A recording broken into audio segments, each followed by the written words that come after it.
ಓ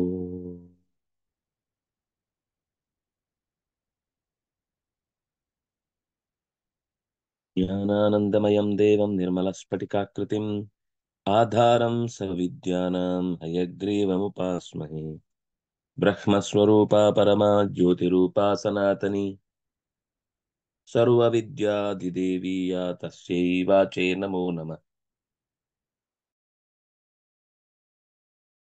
पूर्णं जगत्प्राणान् संस्कृतं संस्कृतिं गुरुं ऋषिकं सैनिकं गाञ्च वन्दे भारतमातरम्. स्वस्त्यस्तु सताम्. पूर्वस्मिन् पाठे सुभाषितश्लोकानि दृष्टानि, तथैव च तेषु श्लोकेषु अपूर्वतमा संगतिः अस्माभिः अनुभूता.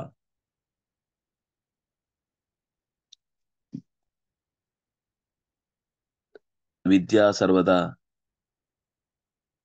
शिरसि धार्या मनसि धार्या न तु पुस्तके इत्युक्तम्. यः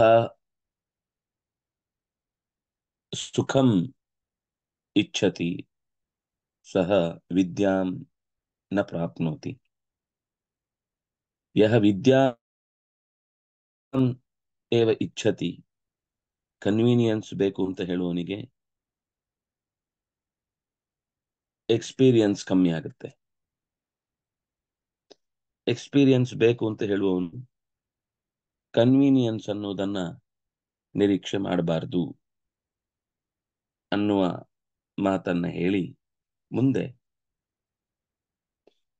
ಕ್ಷಣಶಃ ಕಣಶಶ್ಚೈವ, ಇದು ನಾವು ನೋಡಿದೆ. ಒಂದು ಕ್ಷಣ ಒಂದು ಕಣ ಎರಡೂ ಕೂಡ ಬಹಳ ಇಂಪಾರ್ಟೆಂಟ್. ವಿದ್ಯೆಯ ಸಂಪಾದನೆ ವಿಷಯದಲ್ಲಿ ಕಾಲ ತುಂಬಾ ಅಗತ್ಯದ್ದು ಅಂತ ಅನ್ಸುತ್ತೆ.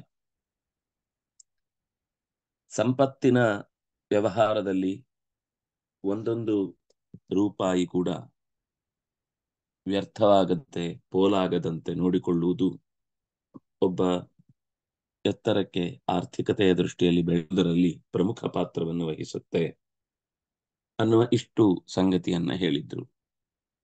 ಯಾರು ಕಾಲವನ್ನ ಹಾಗೆ ಕಳೀತಾನೋ ಅವನಿಗೆ ವಿದ್ಯೆ ಎಲ್ಲಿಂದ? ಯಾರು ಸಣ್ಣ ಸಂಪತ್ತು ಅಂತ ಹೇಳಿ ಅದರ ಬಗ್ಗೆ ತಿರಸ್ಕಾರವನ್ನು ಮಾಡ್ತಾನೋ ಅವನಿಗೆ ದುಡ್ಡು ಎಲ್ಲಿಂದ? ಅದು ₹1 ತಗೊಂಡು ಏನ್ ಮಾಡ್ತೀರಿ? ಆ ₹1 ಹೋದ್ರೆ ಹೋಯ್ತು. ಅಥವಾ ಪೋಲಾದಾಗ ಅದರ ಬಗ್ಗೆ ತಲೆ ಕೆಡಿಸಿಕೊಳ್ಳದೆ ಇರುವಂತಹ ಮನಸ್ಥಿತಿ ಅವನಿಗೆ ಕುತೋದ್ಧನಂ ಅನ್ನುವ ಈ ಪ್ರಶ್ನೆಯನ್ನು ಕೂಡ ಮುಗಿದಿತ್ತು. ಈ ಕ್ಷಣಶಃ ಕಣಶಃ ಅನ್ನೋದೆರಡು ಕೂಡ ಶಸ್ ಅನ್ನೋ ಪ್ರತ್ಯಯ ಬಂದು ಅವ್ಯಯದ ಸ್ವರೂಪವನ್ನು ಹೊಂದುತ್ತೆ. ಕ್ರಮಶಃ, ಕ್ಷಣಶಃ, ಕಣಶಃ. ಚೈವ ಅನ್ನುವಲ್ಲಿ ಎರಡು ಪದಗಳಿರುವುದು ನಮಗೆ ಗೊತ್ತು. ಯಾವಾಗ್ಲೂ ಸಂಧಿಯಲ್ಲಿರುವ ಒಂದು ದೊಡ್ಡ ಎಚ್ಚರ ಇರಬೇಕಾದ ಎಚ್ಚರ ಏನು ಅಂದ್ರೆ, ಎರಡು ಪದಗಳ ಬಗ್ಗೆ ಸರಿಯಾಗಿ ಗೊತ್ತಿರಬೇಕು.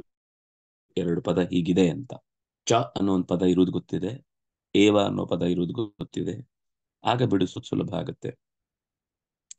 ಈ ಸಂಧಿ ಆಗ್ಲಿ ಸಮಾಸ ಆಗ್ಲಿ ನಾನು ಒಂದ್ ದಿವಸದಲ್ಲಿ ಕಲ್ತು ಮುಗಿಸ್ತೇನೆ ಅಂತ ಹೇಳುವುದು ಅಸಾಧ್ಯ.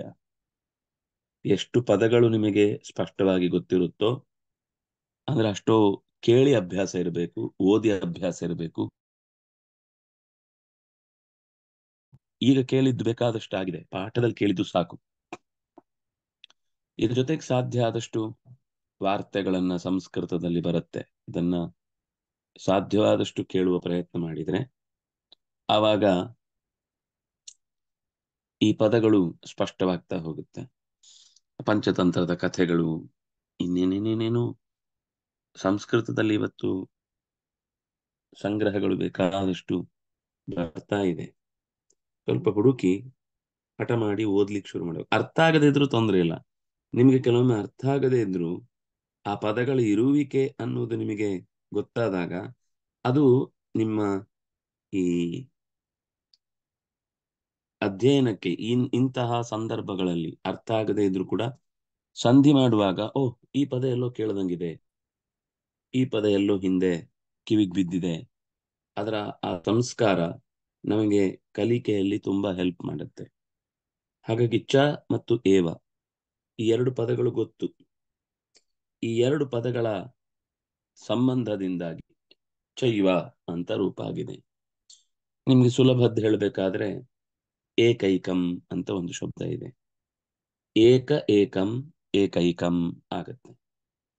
ಆ ಅನ್ನುವುದರ ಮುಂದೆ ಎ ಅನ್ನುವ ಅಕ್ಷರ ಬಂದ ಐ ಅನ್ನುವ ಅದೇ ಆ ರೂಪ ಬಂದ್ರೆ ಅದನ್ನ ವೃದ್ಧಿ ಅಂತ ಕರೀತಾರೆ. ಎರಡೇ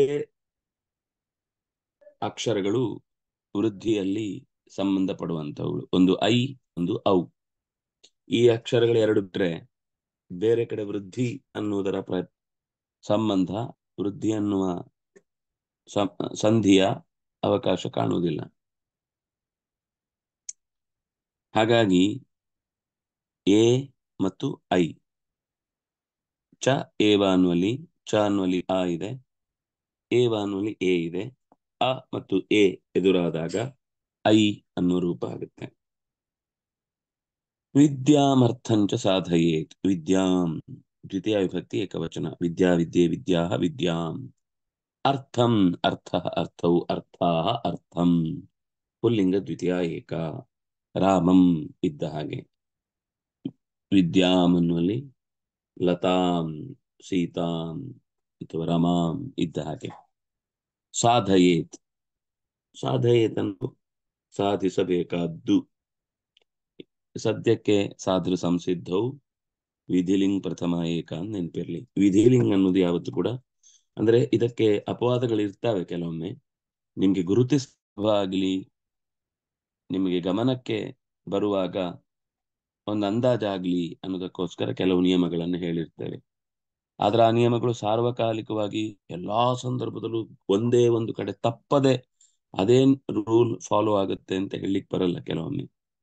ಈಗ ಸಾಧಯೇತ್ ಅನ್ನುವಲ್ಲಿ ಏತ್ ಅನ್ನೋದು ನಿಮ್ಮ ಗಮನದಲ್ಲಿದ್ರೆ ಗಚ್ಚೇತ್, ಲಿಖೇತ್, ಹರೇತ್, ವದೇತ್, ಇಚ್ಛೇತ್, ಸ್ಮರೇತ್, ವದೇತ್, ಈ ತರ ಏತ್ ಏತ್ ಏತ್ ಅಂತ ಬಂದ್ರೆ ಅದು ವಿಧಿಲಿಂಗ್ ಲಕಾರದ ಪ್ರಥಮ ಪುರುಷ ಏಕವಚನದ ರೂಪ ಆಗಿರುತ್ತೆ. ಆದ್ರೆ ಅದು ಸುಮಾರು 90 ಭಾಗ. 10 ಭಾಗ ಕೆಲವೊಂದು ಸರ್ತಿ ಸ್ವಲ್ಪ ಬದಲಾಗುತ್ತೆ. ಈಗ ಕುರಿಯಾತ್, ಅದು ಕುರಿಯಾತ್ ಅನ್ನೋದು ಕುರಿಯೇತು ಅಂತ ಆಗಲ್ಲ. ಅಥವಾ ಸಾತ್, ಭೂಸತ್ತಾಯಾಮ್ ಧಾತುವಿನಲ್ಲಿ ಸ್ಯಾತ್, ಅದು ಯಾತ್ ಅಂತಾನೆ ಬರುತ್ತೆ ಎಲ್ಲ ಕಡೆ. ಹಾಗೆ ಏತ್ ಅನ್ನೋದು ನಮ್ಗೆ ಸಾಮಾನ್ಯ ಗಮನದ ನಿಯಮ.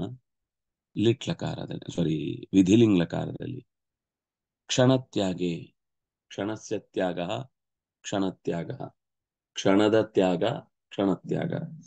ಅದರ ಸಪ್ತಮಿ ವಿಭಕ್ತಿ ತ್ಯಾಗೆ.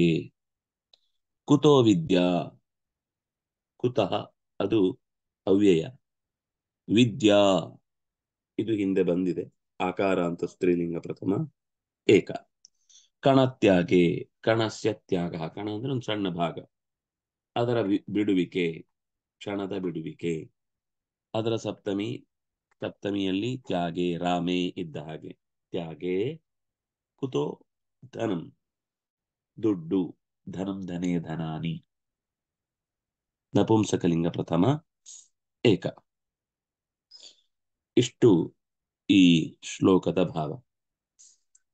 ಒಂದ್ಸರ್ತಿ ಯಾರಾದ್ರೂ ಶ್ಲೋಕ ಓದ್ತೀರಾ? ಓದ್ಲ. ಹ್ಮ್. ಕ್ಷಣಶಃ ಕ್ಷಣಶಃ ಕಣಶಶ್ಚೈವ ವಿದ್ಯಾಮರ್ಥಂ ಚ ಸಾಧಯೇತ್. ಕ್ಷಣತ್ಯಾಗೆ ಕುತೋ ವಿದ್ಯಾ, ಕಣತ್ಯಾಗೆ ಕುತೋ ಧನಂ. ಕರೆಕ್ಟ್. ಮೀನಿಂಗ್ ಹೇಳ್ಬೋದಾ? ಹಾ, ಅಂದ್ರೆ ಕಣಶಶ್ಚೈವ ಟೈಮ್, ಒಂದ್ ಸ್ವಲ್ಪ ಟೈಮ್ ಅಥವಾ ಕ್ಷಣ ಅಂದ್ರೆ ಟೈಮ್ ಅಲ್ಲ, ಒಂದ್ ಚಿಕ್ಕ ಚಿಕ್ಕ ಚಿಕ್ಕ ಟೈಮ್ ನು ಹ್ಮ್ ಚಿಕ್ಕ ಚಿಕ್ಕ ಟೈಮ್ನು ಮತ್ತೆ ಆ ಕಣಶಶ್ ಅಂದ್ರೆ ಅದಕ್ಕೆ ಎಕ್ಸಾಕ್ಟ್ ಆಗಿ ಹೇಳ್ತಾರೆ, ಒಂದು ಚಿಕ್ಕ ಚಿಕ್ಕ ಕಣ ಅನ್ನೋದ್ನ. ಹ್ಮ್ ಕರೆಕ್ಟ್. ಆ ಅಂದ್ರೆ ಆ ಕಣ ಚಿಕ್ ಅಂದ್ರೆ ಈಗ ದುಡ್ಡು ಆಗ್ಬೋದು, ಆಗ್ಬೋದು, ಪಾರ್ಟಿಕಲ್ ಒಂದೊಂದು ತರನು ರೂಪಾಯಿ, ಆಗ್ಬೋದು. ಹ್ಮ್ ಆರ್ಟಿಕಲ್, ಒಂದು ಸಣ್ಣ ಅಕ್ಕಿ ಕಾಳಾದ್ರೂ ಆಗ್ಬೋದು. ಹಾ ಒಂದೊಂದು ಅಕ್ಕಿ ಕಾಳು ಸೇರಿನೇ ತಾನೇ ಒಂದ್ ಸೇರ್ ಆಗ್ಬೇಕು. ಹಾ ಆ ಆ ಹ್ಮ್ ಚಿಕ್ಕ ಚಿಕ್ಕ ಟೈಮ್ ಆದ್ರೂ ಆಗ್ಲಿ ಅಥವಾ ಒಂದು ಚಿಕ್ಕ ಚಿಕ್ಕ ಭಾಗವಾದ್ರೂ ಆಗ್ಲಿ, ಆ ಹ್ಮ್ ಆ, ವಿದ್ಯಾಮರ್ಥಂ ಅದು ರೆಸ್ಪೆಕ್ಟಿವ್ಲಿ ಅಂದ್ರೆ ಕ್ಷಣಕ್ಕೆ ವಿದ್ಯೆ, ಆ ಹ್ಮ್ ಚಿಕ್ಕ ಚಿಕ್ಕ ಟೈಮ್ ಆದ್ರೂ ಆಗ್ಲಿ ವಿದ್ಯೆಗೆ, ಅಥವಾ ಹ್ಮ್ ಚಿಕ್ಕ ಚಿಕ್ಕ ಭಾಗನಾರು ಆಗ್ಲಿ ದುಡ್ಡಿಗೆ, ಹ್ಮ್ ಆ, ಅದೇ ಹ್ಮ್ ಸಾಧಯೇತ್ ಅಂದ್ರೆ ಅದೇನೇ ಹ್ಮ್ ಸೇರ್ಸೋದಿಕ್ಕಾಗೋದು ಅಂತನಾ? ಅಂದ್ರೆ ಎಕ್ಸಾಕ್ಟ್ ಸಾಧಿಸುತ್ತದೆ. ಟ್ರಾನ್ಸ್ಲೇಷನ್. ಹಾ, ಹ್ಮ್ ಸೇರ್ಸೋಕ್ಕಾಗೋದು ಹೌದು. ಕ್ಷಣತ್ಯಾಗೆ. ಆ ಚಿಕ್ಕ ಚಿಕ್ಕ ಟೈಮ್ನ ತ್ಯಾಗ ಮಾಡೋದ್ರಿಂದ ವಿದ್ಯೆ ಸಿಗಲ್ಲ, ಹ್ಮ್ ಆ ಚಿಕ್ಕ ಹ್ಮ್ ಚಿಕ್ಕ ಭಾಗನ ಆ, ಅಲ್ಲಗಳೆಯೋದ್ರಿಂದ ದುಡ್ಡು ಸಿಗಲ್ಲ. ಕರೆಕ್ಟ್. ಸಮೀಚೀನ. ಹ್ಮ್ ಒಂದು ವಿಭಾಗ ಅಂದ್ರೆ ಆ, ಆ, ಅಭ್ಯಾಸ ಮಾಡ್ಕೊಳ್ಬೋದು. ಈಗ ಈ ಶ್ಲೋಕದ ತಾತ್ಪರ್ಯ ಎಲ್ರೂ ಒಂದ್ಸರ್ತಿ ಬರೀರಿ. ಯಾರಿಗೆ ಕನ್ನಡದಲ್ಲಿ ಬರೀಲಿಕ್ಕಾಗತ್ತೆ ಅವ್ರು ಕನ್ನಡದಲ್ಲಿ ಬರೀರಿ, ಯಾರಿಗೆ ಇಂಗ್ಲಿಷಲ್ಲಿ ಬರೀಲಿಕ್ಕಾಗತ್ತೆ ಅವ್ರು ಇಂಗ್ಲಿಷಲ್ಲಿ ಬರೀರಿ. ಅವ್ರವರಿಗೆ ತೋಚಿದ್ ಬರೀಲಿ. ಅಂದ್ರೆ ನೀವು ಇನ್ನೊಬ್ಬರದನ್ನ ಕಾಯುದು ಬೇಡ. ನಿಮ್ಗೆ ಇಂಗ್ಲಿಷ್ನಲ್ಲಿ ಯಥಾವತ್ತಾಗಿ ಎಷ್ಟು ಅರ್ಥ ಆಗಿದೆಯೋ ಅದನ್ನ ಬರೆದು ಗುಂಪಲ್ಲಿ ಶೇರ್ ಮಾಡಿ. ಅವಾಗ ಯಾರಿಗಾದ್ರೂ ಆ, ಅರ್ಥ ಆಗದೇ ಇದ್ದವರಿಗೂ ಕಂಟಿನ್ಯೂ ಆ ಓದುವಿಕೆಯಿಂದ ಅರ್ಥ ಆಗತ್ತೆ. ಆದ್ರೆ ಕನ್ನಡದಲ್ಲಿ ಬರೆಯುವಾಗ ಪೂರ್ತಿ ಕನ್ನಡದಲ್ಲೇ ಬರೀಬೇಕು, ಇಂಗ್ಲಿಷ್ನಲ್ಲಿ ಬರೆಯುವಾಗ ಪೂರ್ತಿ ಇಂಗ್ಲಿಷ್ನಲ್ಲೇ ಬರೀಬೇಕು. ಮಿಕ್ಸ್ ಮಾಡಬಾರ್ದು. ಆದಷ್ಟು ಅದನ್ನ ಅಭ್ಯಾಸ ಮಾಡಿದ್ರೆ ನಮಗೆ ಕನ್ನಡನೂ ಚೆನ್ನಾಗಾಗುತ್ತೆ, ಇಂಗ್ಲಿಷು ಚೆನ್ನಾಗಾಗುತ್ತೆ. ಸಂಸ್ಕೃತದ ವಿಷಯವನ್ನ ನಾವು ನಮ್ಮ ಭಾಷೆಯಲ್ಲಿ ಅನುವಾದವೋ ಅಥವಾ ಅದನ್ನ ಅಭ್ಯಾಸವೋ ಮಾಡುವಾಗ ಅದರ ವಿಷಯ ತಪ್ಪಾಗದಂತೆ ನಮ್ಮ ಅಧ್ಯಯನದಲ್ಲಿ ಒಂದು ಸ್ಪಷ್ಟತೆಯನ್ನು ಕಂಡುಕೊಳ್ಳುವುದು ಸಾಧ್ಯ ಆಗುತ್ತೆ. ನೆಕ್ಸ್ಟ್ ಪದ್ಯ ಯಾರಾದ್ರೂ ಓದ್ತೀರಾ? ನಮಸ್ತೆ. ಹೇಳಿ. ಆಚಾರ್ಯಾತ್ ಪಾದಮಾದತ್ತೆ ಪಾದಂ ಶಿಷ್ಯ ಸ್ವಮೇಧಯಾ ಪಾದಂ ಸ್ವಬ್ರಹ್ಮಚಾರಿಭ್ಯ ಪಾದಂ ಕಾಲಕ್ರಮೇಣ ಚ. ಹ್ಮ್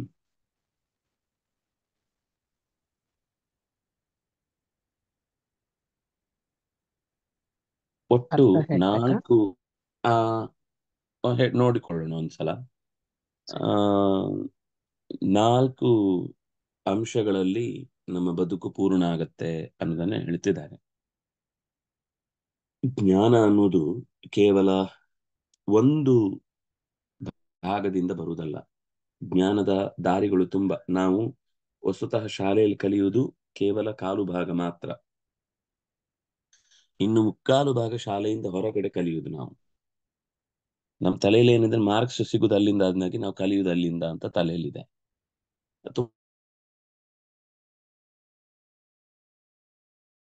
ಇವತ್ತು ಗುರುಕುಲ ಇರಲಿ ಅಥವಾ ಇವತ್ತಿನ ಶಾಲೆಯ ಶಿಕ್ಷಣವೇ ಇರಲಿ, ಯಾವುದೇ ಇದ್ರೂ ಕೂಡ ಕಲಿಕೆ ಅನ್ನೋದಕ್ಕೆ, ವಿದ್ಯಾರ್ಜನೆ ಅನ್ನೋದಕ್ಕೆ ಕೇವಲ ಶಾಲೆ ಅನ್ನೋದು ಆ ಆಧಾರ ಸ್ತಂಭ ಅಲ್ಲ. ಅದು ಒಂದು ಭಾಗವನ್ನ ಹೇಳ್ಕೊಡುತ್ತಷ್ಟೇ. ಅದನ್ನ ಈ ಪದ್ಯ ನಮ್ಮ ಬದುಕಿನಲ್ಲಿ ಅದರ ಬಗ್ಗೆ ಸರಿಯಾಗಿ ಎಚ್ಚರ ಇರಬೇಕು ಅನ್ನೋದನ್ನ ಸುಂದರವಾಗಿ ನಿರೂಪಣೆ ಮಾಡುತ್ತೆ. ಆಚಾರ್ಯಾತ್ ಪಾದಮಾದತ್ತೆ. ಆಚಾರ್ಯಾತ್ ಗುರುಗಳಿಂದ. ಅದು ಚಿಕ್ಕ ಯಾರ್ಯಾರು ನಮಗೆ ಪಾಠ ಮಾಡ್ತಾರೋ ಎಲ್ಲರೂ ಆಚಾರ್ಯರೇ. ಅದರಲ್ಲಿ ತಾಯಿ ಬಹಳ ಮುಂದುವರಿತಾ ಇರ್ತಾಳೆ. ತಾಯಿ ಹೆಚ್ಚು ಕಾಲ ಸಿಗ್ತಾಳೆ. ತಾಯಿ ಬದುಕಿಗೆ ಹತ್ತಿರವಾದ್ದನ್ನು ಹೇಳ್ಕೊಡ್ತಾಳೆ. ತಾಯಿ ಹೇಳಿಕೊಡದೆಯೂ ಹೇಳಿಕೊಡ್ತಾ ಇರ್ತಾಳೆ. ಇದು ಬಿಟ್ಟು ನಾವು ಈ ಆಚಾರ್ಯ ಅಂತ ಶಾಲೆಯ ಪರಿಸರವನ್ನು ಇಟ್ಟುಕೊಂಡ್ರೆ ಆಚಾರ್ಯಾತ್ ಪಾದಂ ಆದತ್ತೆ. ಶಾಲೆಯಲ್ಲಿರುವ ಅಥವಾ ನಾವು ಕಲಿಕಾ ಕೇಂದ್ರದಲ್ಲಿರುವ ಗುರುಗಳಿಂದ ಪಾದಂ ಆದತ್ತೆ ಕೇವಲ ಒಂದು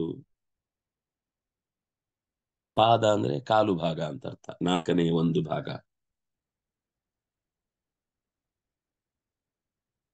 ಒಂದು ಹೇಗೆ ಹಾಗಂದ್ರೆ ಅಂತ ನಮಗೆ ಅರ್ಥ ಆಗುದಿಲ್ಲ. ಟೆಕ್ಸ್ಟ್ ಬುಕ್ ಅಲ್ಲಿ ಇರುವುದು ಎಲ್ಲ ಅವರೇ ಹೇಳ್ಕೊಡೋದು ಅಂತ ನಮಗೆ ನಮ್ಮ ತಲೆಯಲ್ಲಿ ಅಂದ್ರೆ ವಿದ್ಯೆ ಅಂದ್ರೆ ಶಾಲೆಯಲ್ಲಿ ಟೆಕ್ಸ್ಟ್ ಬುಕ್ ಅಲ್ಲಿ ಹೇಳ್ಕೊಟ್ಟಿದ್ದು ಮಾತ್ರ ವಿದ್ಯೆ ಅಂತ. ಹಾಗಾಗಿ ಅವ್ರು ಹೇಳ್ತಾರೆ ನೀವು ಕಲಿಯುವಂತಹ ಟೆಕ್ಸ್ಟ್ ಬುಕ್ ಕೂಡ ಇಡೀ ನಮ್ಮ ಬದುಕಿನ ವಿದ್ಯಾಭ್ಯಾಸದ ಕಾಲು ಭಾಗ ಮಾತ್ರ. ಅದರಲ್ಲಿ ಸ್ವಲ್ಪ ಹೆಚ್ಚು ಇದ್ರೂ ಕೂಡ ಹೇಳಿಕೊಡ್ಲಿಕ್ಕಾಗುದು ಅಷ್ಟು ಭಾಗ ಮಾತ್ರ. ಅದರ ಅನುಭವ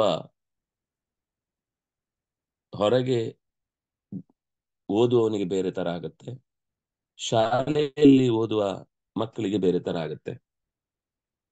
ಅದು ಕೂಡ ಅವರವರ ಅಧ್ಯಯನದ ಮೇಲೆ ವಿಸ್ತಾರ ಆಗುತ್ತೆ. ಅದು ಸದ್ಯಕ್ಕಂತೂ ನಮ್ಮ ಮಕ್ಕಳಿಗೆ ಅಥವಾ ಒಬ್ಬ ವ್ಯಕ್ತಿಗೆ ಜೀವನಕ್ಕೆ ಸಂಬಂಧಪಟ್ಟಂತೆ ಗುರುಗಳು ಅವನ ಜೀವನದಲ್ಲಿ ಕಾಲು ಭಾಗದ ವಿದ್ಯೆಯನ್ನ ಹೇಳಿಕೊಡ್ತಾರೆ. ಇದು ಕಾಲು ಅಂದ್ರೆ ಎಕ್ಸಾಕ್ಟ್ ನಾಲ್ಕನೇ ಒಂದು ಭಾಗ ಅಂತ ಅರ್ಥ ಅಲ್ಲ, ಒಂದು ಅಂಶ ಅಂತ ಅರ್ಥ. ಪ್ರಮುಖವಾಗಿ ಹೆಚ್ಚು ಕಮ್ಮಿ ಅದೇ ಹತ್ತಿರದ ರೇಷಿಯೋ ಇರುತ್ತೆ. ಪಾದಂ ಶಿಷ್ಯ ಸ್ವಮೇಧಯ, ಗುರುಗಳು ಹೇಳಿಕೊಟ್ಟದ್ದು ಅವನಿಗೆ ಅರ್ಥ ಆಗಿದ್ರೆ ಅವನು ಬೇರೆ ಎಲ್ಲೆಲ್ಲೋ ಹೋದಲ್ಲೆಲ್ಲ ಅದನ್ನ ಅಪ್ಲೈ ಮಾಡ್ಕೊಂಡ್ರೆ, ಅಕ್ಷರ ಹೇಳ್ಕೊಟ್ಟಿರ್ತಾರೆ, ದಾರಿಯಲ್ಲಿ ಬೋರ್ಡ್ ನೋಡ್ತಾನೆ, ಬೋರ್ಡಲ್ಲಿ ಓದ್ಕೋತಾನೆ, ಮನೆಗೆ ಬರ್ತಾನೆ, ಅಪ್ಪ ಪೇಪರ್ ಓದ್ತಿರ್ತಾರೆ, ಹಿಂಭಾಗದಿಂದ ಅವನಿಗೆ ಒಂದಿಷ್ಟು ಹೆಡ್ಲೈನ್ಗಳು ಕಾಣ್ತವೆ, ಓದ್ಬೇಕು ಅಂತ ಅನಿಸಿ ಹುಡುಕಿ ಓದ್ಲಿಕ್ಕೆ ಶುರು ಮಾಡ್ತಾನೆ. ಈ ಕುತೂಹಲ ಯಾವ ಮಗುವಿಗೆ ಜಾಸ್ತಿ ಇರುತ್ತೋ ಅದು ಹೆಚ್ಚು ಬೇಗ ಬೆಳೆಯುತ್ತೆ. ವಸ್ತುತಃ ಅಧ್ಯಾಪಕ ಈ ಕುತೂಹಲವನ್ನು ಬೆಳೆಸುವುದೂ ಅವನದೊಂದು ಮುಖ್ಯ ಜವಾಬ್ದಾರಿ. ಹೇಳಿಕೊಟ್ಟಷ್ಟನ್ನೇ ಬಾಯ್ಪಾಠ ಕಲಿತು ಪರೀಕ್ಷೆಯಲ್ಲಿ ಬರೆಯುವ ಮಾಡುವವನು ಅವನೊಂದು ಯಂತ್ರದ ಹಾಗೆ. ಅವನಿಂದ ಏನು ವಿಶೇಷ ಕಲಿಕೆ ಮಕ್ಕಳಿಗೆ ಒಳ್ಳೆ ಪ್ರಮಾಣದಲ್ಲಿ ಆಗತ್ತೆ ಅಂತ ಹೇಳಲಿಕ್ಕೆ ಬರುದಿಲ್ಲ. ಆದ್ರೆ ಯಾರು ಕುತೂಹಲವನ್ನ ಹುಟ್ಟಿ ಇಂಥದ್ದು ಎಲ್ಲಿ ಕಂಡ್ರೂ ನೀವು ಅದರ ಅಧ್ಯಯನ ಮುಂದುವರಿಸಬೇಕು ಅನ್ನುವ ಒಂದು ಬೀಜವನ್ನ ಬಿತ್ತಿ ಕಳುಹಿಸಿದ ಅಂದ್ರೆ ಎರಡನೇ ಭಾಗ ಮಕ್ಕಳಲ್ಲಿ ಅತ್ಯಂತ ವಿಸ್ತೃತವಾದಂತಹ ಬೆಳವಣಿಗೆಯನ್ನು ಉಂಟು ಮಾಡುತ್ತೆ. ಈ ರಜೆ ಅಂತ ಬರುವ ಕಾನ್ಸೆಪ್ಟ್ ಕೂಡ ಶಿಕ್ಷಣದ ವ್ಯವಸ್ಥೆಯಲ್ಲಿ ನಿಜವಾದ ಕಲಿಕೆಯ ತಾಣ ಅದೇ, ಶಿಷ್ಯ ಸ್ವಮೇಧಯ. ಅದು 3 ಭಾಗ ಆಗುತ್ತೆ. ಮತ್ತೆ ಮುಂದೆ ನೋಡೋಣ. ಪಾದಂ ಸಬ್ರಹ್ಮಚಾರಿಭ್ಯ, ಸಹವರ್ತಿಗಳ ಜೊತೆಗೆ ಓಡಾಡುವುದರಿಂದ ಕೆಲವನ್ನ ತಾನು ಎಕ್ಸ್ಪೀರಿಯನ್ಸ್ ಮಾಡ್ತಾನೆ. ಆ ಮನೆಯಲ್ಲಿರುವ ಅತ್ತಿ ಮರದ ಬುಡದಲ್ಲಿ ಅಥವಾ ಅರ್ಕ ಪತ್ರದ ಎಲೆಗಳ ಎಡೆಯಲ್ಲಿ ಹುಳ ಇರುತ್ತೆ, ಅದನ್ನ ನೋಡ್ತಿರ್ತಾನೆ ದಿನ ಶಾಲೆಯಿಂದ ಬಂದು ಅಥವಾ ರಜೆಯಲ್ಲಿ ನಿಂತಾಗ ಅದು ಎಲೆ ತಿನ್ನುವುದನ್ನು ಗಮನಿಸಿ ಅದನ್ನು ಒಂದು ಮ್ಯಾಚ್ ಬಾಕ್ಸ್ ಅಲ್ಲಿ ಆ ಎಲೆಗಳನ್ನ ತುಂಬಿ ಆ ಹುಳವನ್ನು ಅದ್ರ ಬಿಟ್ಟು ಮುಚ್ಚಿಡ್ತಾನೆ. ಒಂದು 4-5 ದಿವಸ ದಾಟುವಷ್ಟರಲ್ಲಿ ಆ ಹುಳ ದೊಡ್ಡದಾಗಿ ತಾನೇ ಕೋಶ ಕಟ್ಟಿಕೊಂಡು ಮ್ಯಾಚ್ ಬಾಕ್ಸ್ನ ಒಂದು ಮೂಲೆಗೆ ತಾನೇ ಒಂದು ನೇತು ಹಾಕಿಕೊಳ್ಳುವ ಕೊಂಡಿಯನ್ನ ಸಿಕ್ಕಿಸಿಕೊಂಡು ಒಂದು ಗೂಡಾಗಿರುತ್ತೆ. ಅದನ್ನೇ ಅಬ್ಸರ್ವ್ ಮಾಡ್ತಿರ್ತಾನೆ. ಮತ್ತೆ ಒಂದು 4-6 ದಿವಸಗಳಲ್ಲಿ ಆ ಗೂಡು ಒಡೆದು ಅತ್ಯಂತ ಅಗಲವಾದ ಬಿಡಿಸಿಕೊಳ್ಳುವ ಬಗೆಯನ್ನು ನೋಡ್ಬೇಕು. ಇದೆಲ್ಲ ರಜೆಯಲ್ಲಿ ಮಾಡ್ಲಿಕ್ಕಾಗುವಂಥದ್ದು ಅಥವಾ ಮನೆಯ ಪರಿಸರದಲ್ಲಿ ನೋಡ್ಲಿಕ್ಕೆ ಸಿಗುವಂಥದ್ದು. ಈಗ ಇನ್ನೇನಾದ್ರೂ ಒಂದು ಬೇರೆ ಯೂಟ್ಯೂಬ್ ನೋಡಿ ತಿಳ್ಕೊಳ್ಳೋದು ಅಥವಾ ಅದು ತಿಳ್ಕೊಳ್ಳುವ ಹಂಬಲ ಇದರಲ್ಲಿ ತಿಳ್ಕೊಳ್ಳಿಕ್ ಬರುತ್ತೆ. ಆದ್ರೆ ಅದು ಸಾಮಾನ್ಯವಾಗಿ ಆ ತಿಳ್ಕೊಳ್ಳುವ ಯೋಚನೆಗಿಂತ ಹೆಚ್ಚು ತಿಳ್ಕೊಳ್ಬೇಕು. 30 ಸೆಕೆಂಡ್ ಅಲ್ಲಿ ತಿಳ್ಕೊಳ್ಬೇಕು. ತಿಳ್ಕೊಂಡದನ್ನ ಅಷ್ಟೇ ಬೇಗ ಮರ್ತು ಬಿಡ್ಬೇಕು ಅನ್ನೋ ಕಾಲಕ್ಕೆ ಮಾಡುವ ರೀಲ್ಸ್ ಗಳ ಹಾವಳಿ ಏನಿದೆ, ಇದು ಕಲಿಕೆಯ ದಾರಿ ಅಲ್ವೇ ಅಲ್ಲ. ಇವತ್ತಿಗೆ ಒಂದು ಚಾಂಚಲ್ಯವನ್ನು ಹುಟ್ಟು ಹಾಕತ್ತೆ. ಎರಡನೇದ್ದು ಒಂದೇ ತರ ಇರುವುದನ್ನ ಮತ್ತೆ ಮತ್ತೆ ನೋಡ್ಲಿಕ್ಕೆ ಇಷ್ಟಪಡುವುದಿಲ್ಲ ಅನ್ನೋ ಮನಸ್ಥಿತಿಯನ್ನ ನಮ್ಮ ಸುತ್ತ ಇದ್ದ ವ್ಯಕ್ತಿಗಳ ಮೇಲೂ ಅದು ಪರಿಣಾಮ ಬೀರುತ್ತೆ.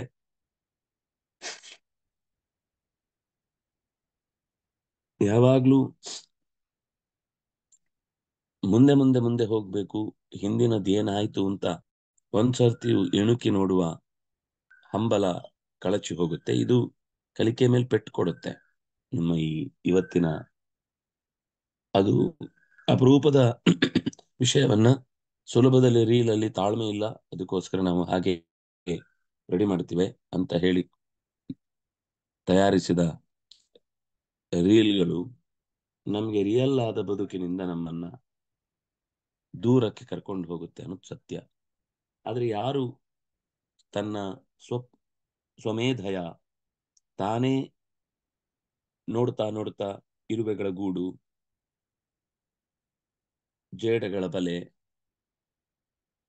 ಗಳ ಬೆಳವಣಿಗೆ ಅಥವಾ ಇನ್ನೇನು ಪ್ರಾಯವಾದ್ದು ಅಥವಾ ಇನ್ಯಾವ ರೀತಿಯ ಎಕ್ಸ್ಪೀರಿಯನ್ಸ್, ರೇಡಿಯೋ ಬಿಚ್ಚಿ ನೋಡು, ಅದ್ರಲ್ಲಿ ಏನೇನಿದೆ ಕಂಪೋನೆಂಟ್ಸ್ ಅಂತ ಗಮನಿಸು. ಒಬ್ಬೊಬ್ಬರಿಗೆ ಒಂದೊಂದ್ ತರ ಇರುತ್ತೆ. ಕೆಲವರಿಗೆ ರಟ್ಟೆ ಕುಯ್ದು ಹಾಕು, ಏನಾದ್ರೂ ಒಂದು ಪೆನ್ ಸ್ಟ್ಯಾಂಡು ಪೆನ್ಸಿಲ್ ಸ್ಟ್ಯಾಂಡ್ ಮಾಡು, ಅಥವಾ ಚಿತ್ರ ಬರಿ, ಏನೋ ಇರುತ್ತೆ. ಅವರವ್ರದ್ದೇ ಎಕ್ಸ್ಪೀರಿಯನ್ಸು, ಅವರವ್ರದ್ದೇ ಸಂಶೋಧನೆಯ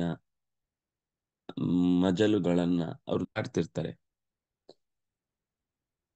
ಕೆಲವೊಮ್ಮೆ ಗುಂಪಾಗಿ ಮಾಡಿದಾಗ ಒಬ್ಬೊಬ್ಬರಿಂದ ಒಂದೊಂದು ವಿಷಯ ಗೊತ್ತಾಗ್ತಾ ಹೋಗುತ್ತೆ. ಅದು ಹೆಚ್ಚು ಬೇಗ ಕಲೆಕ್ಟಿವ್ ಆದ ಬೆಳವಣಿಗೆ ಆಗತ್ತೆ. ಎಲ್ರೂ ಬೆಳಿತಾರೆ ಅವ್ರವ್ರಿಗೆ ಗೊತ್ತಿದ್ದದನ್ನು ಹೇಳಿಕೊಡೋದ್ರಿಂದ. ಆದ್ರೆ ಮತ್ತೆ ಅದನ್ನ ಸ್ವಮೇಧಯ ವಾಪಸ್ ತನ್ನ ಮೇಧಸ್ಸಿಗೆ ತರದೇ ಇದ್ರೆ, ಬುದ್ಧಿಶಕ್ತಿಯಲ್ಲಿ ಅದರ ವಿಚಾರ ಮಾಡದೇ ಇದ್ರೆ, ಅವತ್ತು ಅವನೇನೋ ಹೇಳಿದ್ದ ಮರ್ತೋಯ್ತು, ತುಂಬಾ ಚೆನ್ನಾಗಿತ್ತು ಉತ್ತರ ಅಂತ ಅನ್ಸತ್ತಲ್ಲ ಎಷ್ಟೋ ಸಲ. ನಾವು ಅದನ್ನು ಕೇಳಿದಾಗ ಖುಷಿ ಪಟ್ಟಿರ್ತೀವಿ, ಕೇಳಿದ್ಮೇಲೆ ಮತ್ತೆ ಮನನ ಮಾಡಿರಲ್ಲ, ಹಾಗಾಗಿ ಅದು ಮರ್ತು ಹೋಗ್ತಾ ಇರುತ್ತೆ. ಕೊನೆಯದು ಕಾಲಕ್ರಮೇಣ ಕೆಲವೊಮ್ಮೆ ನಾವಾಗಿ ಏನು ಎಕ್ಸ್ಪೀರಿಯನ್ಸ್ ಅನ್ನು ಬಯಸದೇ ಇದ್ರು ಅದಾಗಿ ನಮಗೆ ಜೀವನ ಪಾಠ ಹೇಳ್ಕೊಡುತ್ತೆ. ನಾವ್ ಅನ್ಕೊಂಡ ಹಾಗೆ ಜಗತ್ತಿಲ್ಲ, ನಾವ್ ಅನ್ಕೊಂಡ ಹಾಗೆ ಜಗತ್ತು ಇರ್ಬೇಕಾಗಿಲ್ಲ, ಎರಡೂ ಗೊತ್ತಿರ್ಬೇಕು. ಇಲ್ಲ ಒಂದು, ಇರ್ಬೇಕಾಗಿಲ್ಲ ಅನ್ನೋದು ಇನ್ನೊಂದು. ನಮ್ಗೆ ಬೇಕಾದಾಗ ಅವ್ರು ಮಾತಾಡ್ಬೇಕು, ನಮ್ಗೆ ಬೇಕಾದ ಹಾಗೆ ಅವರು ನಡ್ಕೊಳ್ಬೇಕು ಅಂತ ನಾವು ನಿರೀಕ್ಷೆ ಮಾಡಿದಷ್ಟು ಪೆಟ್ಟುಗಳೇ ಜಾಸ್ತಿ. ಇದು ಕಾಲ ನಿಧಾನಕ್ಕೆ ಪ್ರತಿಯೊಬ್ಬರು ಅವರವರದೇ ಸ್ವಭಾವ. ಯಾರನ್ನು ನಾವು ಯಾವತ್ತು ಅವ್ರು ಹಾಗೆ ಯಾಕಿದ್ದಾರೆ ಅಂತ ಅನ್ನೋ ಪ್ರಶ್ನೆಗಳಿಗೆ ಉತ್ತರ ಪಡ್ಕೊಳ್ಳಿಕ್ಕೆ ಆಗಲ್ಲ. ಅವ್ರು ಇರುವುದೇ ಹಾಗೆ.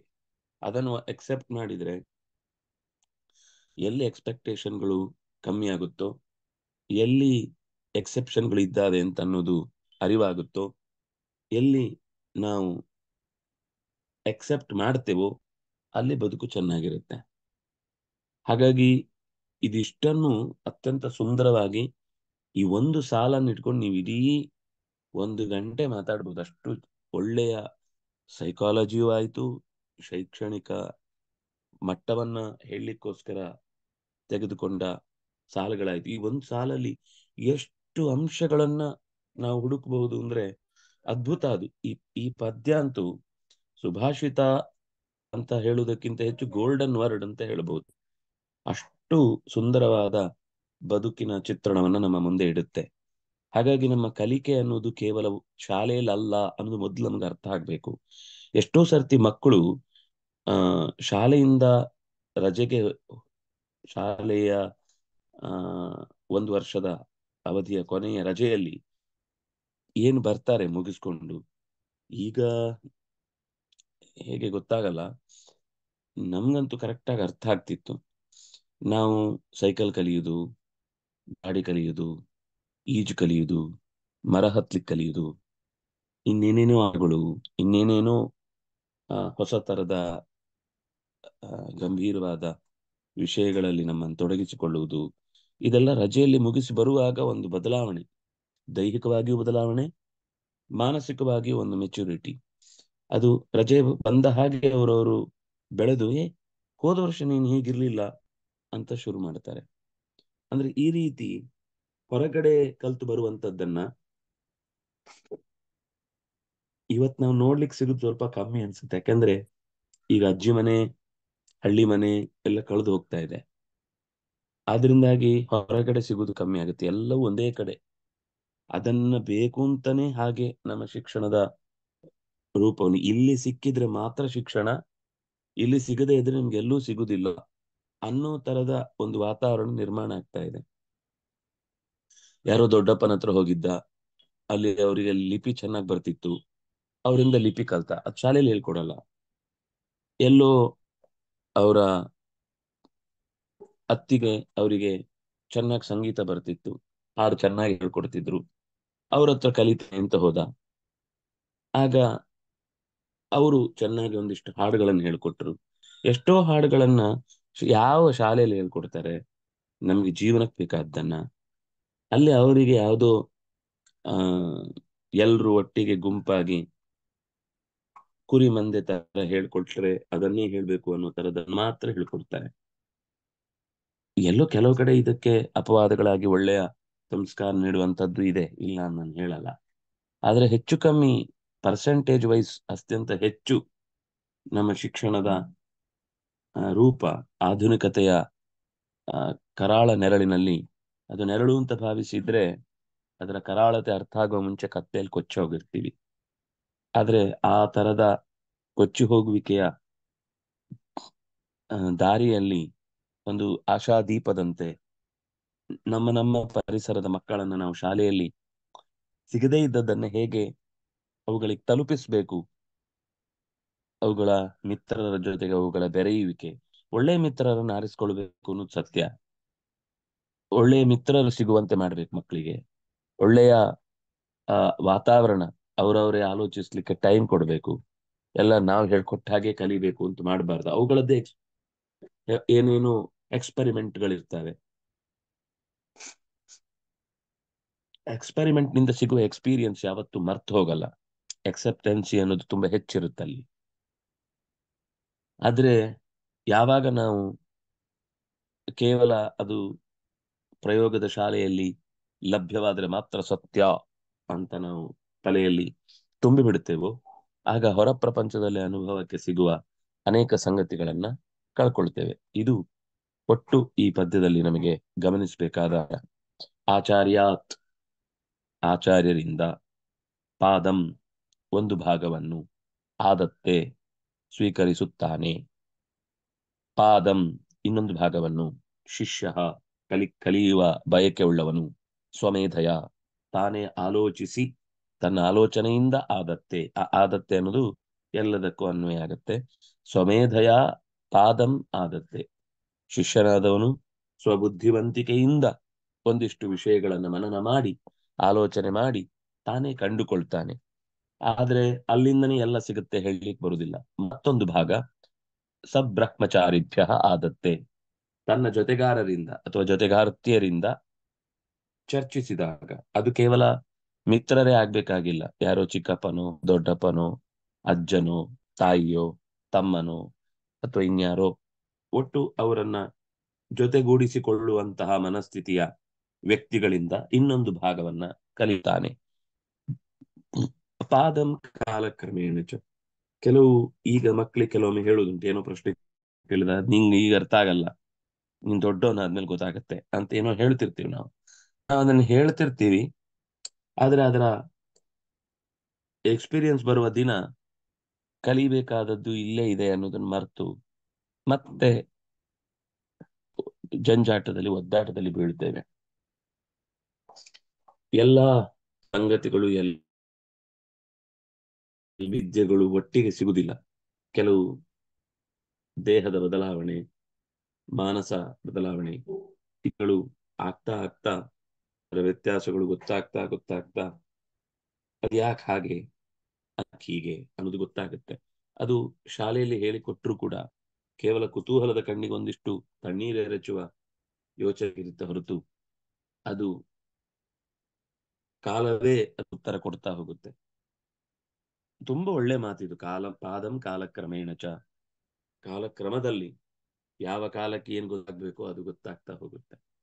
ಕೋಗಿಲೆಯನ್ನ ನೀವು ವಸಂತ ಕಾಲದಲ್ಲಿಯೇ ಆ ಕಾಲಕ್ಕೇನೆ ಅನುಭವಿಸಬೇಕು. ಅದಕ್ಕಿಂತ ಪೂರ್ವದಲ್ಲಿ ಅದರ ಎಷ್ಟೇ ವಿವರ ಹೇಳಿದ್ರು ಅದು ಕೇವಲ ಶಾಬ್ದಿಕ ವಿವರ ಆಗಿರುತ್ತೆ. ಆ ಕುಹು ಅನ್ನುವ ಧ್ವನಿ, ಅದರಲ್ಲಿರುವ ಇಂಪು, ಆ ಮಾವಿನ ಎಲೆಗಳ ತೋಪಿಗೆ ಸಂಬಂಧ, ಇತ್ಯಾದಿಗಳನ್ನೆಲ್ಲ ನೋಡಿ ಅನುಭವಿಸಿದಾಗ ಗೊತ್ತಾಗುವ ಸಂಗತಿ. ಈ ಸುಮ್ಮನೆ ಇದೊಂದು ಉದಾಹರಣೆ. ಇಂಥ ಅನೇಕ ಸಂಗತಿಗಳು. ಬರೀ ಒಂದು ಇರುವೆ ಅಂತ ತೆಗೆದುಕೊಂಡಾಗ ಎಷ್ಟು ತರದ ಇರುವೆಗಳಿವೆ. ಒಂದೊಂದು ಊರಿಗೆ ಹೋದ್ರೆ ಒಂದೊಂದು ತರ ಕಾಣಿಸುತ್ತೆ. ಒಂದೇ ಊರಲ್ಲಿ ನಾವು ನೋಡ್ಬೇಕಾದದ್ದೇ ಬೇಕಾದಷ್ಟಿದೆ. ಕೆಲವು ಕಚ್ಚತ್ತೆ, ಕೆಲವು ಕಚ್ಚಲ್ಲ, ಕೆಲವು ಹುಚ್ಚು, ಕೆಲವು ಇನ್ನೇನು ಒಂಥರ ಉರಿ ವಾಸನೆ, ಈ ತರ ನೂರಾರು ಬಗೆಯ ಇರುವೆಗಳಿವೆ. ಹುಡುಕುವ ಕಣ್ಣಿಗೆ ಎಷ್ಟು ತರದ ಪ್ರಾಪಂಚಿಕ ವೈವಿಧ್ಯಗಳಿವೆ. ಅದನ್ನ ಹಕ್ಕಿಗಳಿರ್ಬೋದು, ಹಲ್ಲಿಗಳಿರ್ಬೋದು, ಚೇಡಗಳಿರ್ಬೋದು, ಗಿಡಗಳಿರ್ಬೋದು. ಹಣ್ಣುಗಳಲ್ಲಿ ಮಾವಿನ ಹಣ್ಣು ಅಂತ ಒಂದೇ ತೆಗೆದುಕೊಂಡ್ರೆ ಎಷ್ಟು ತರದ ಮಾವಿನ ಹಣ್ಣುಗಳು, ಎಷ್ಟು ತರದ ರುಚಿ, ಎಷ್ಟು ತರದ ವೈವಿಧ್ಯ. ಹಲಸಿನ ಹಣ್ಣಿರ್ಬೋದು, ಎಲ್ಲವೂ ಕಾಲಕ್ಕೇನೆ ಕಾಣ್ಲಿಕ್ಕೆ ಸಿಗುದು. ಇನ್ನೂ ಒಂದು ಅರ್ಥ ಕಾಲಕ್ರಮೇಣ ಅಂದ್ರೆ ಆ ಕಾಲದಲ್ಲಿ ಅದರ ಎಕ್ಸ್ಪೀರಿಯನ್ಸ್ ಆದಾಗ್ಲೇ ಅದು ಸತ್ಯ. ಮಾಜಾ ಕುಡಿದು ನನಗೆ ಮಾವಿನ ಹಣ್ಣಿನ ರುಚಿ ಗೊತ್ತಾಯ್ತು ಅಂದ್ರೆ ಅವನಿಗೆ ಮಾವಿನ ಹಣ್ಣಿನ ರುಚಿನೇ ಗೊತ್ತಿಲ್ಲ ಅಂತ ಅರ್ಥ. ಅವನು ಅದರ ಎನ್ಸನ್ನ ಕುಡಿದು ಮಾವಿನ ಹಣ್ಣು ಅಂತ ಅನ್ಕೊಂಡಿರ್ತಾನೆ. ಅದರಿಂದ ಆರೋಗ್ಯವೂ ಹಾಳು, ಋತುಚರ್ಯೆಗೂ ವ್ಯತ್ಯಾಸ, ಜೊತೆಗೆ ನಿಜವಾದ ಅನುಭವವೂ ಇರಲ್ಲ. ಅದರಿಂದ ಕಾಲಕ್ರಮದಲ್ಲಿ ಏನು ಅನುಭವಕ್ಕೆ ಸಿಗುತ್ತೆ ಅದು ದೊಡ್ಡ ಪಾಠ. ಅಲ್ಲಿಗೆ ಬದುಕು ಪೂರ್ಣವಾಗ್ತಾ ಹೋಗ್ತಾ ಇರುತ್ತೆ ಅಂತ ಇದು ಒಟ್ಟು ಈ ಪದ್ಯದ ಅಭಿಪ್ರಾಯ. ಯಾರಾದ್ರೊಬ್ರು ಸಾಧಾರಣವಾದ ಅದರ ತಾತ್ಪರ್ಯವನ್ನು ಹೇಳಿ.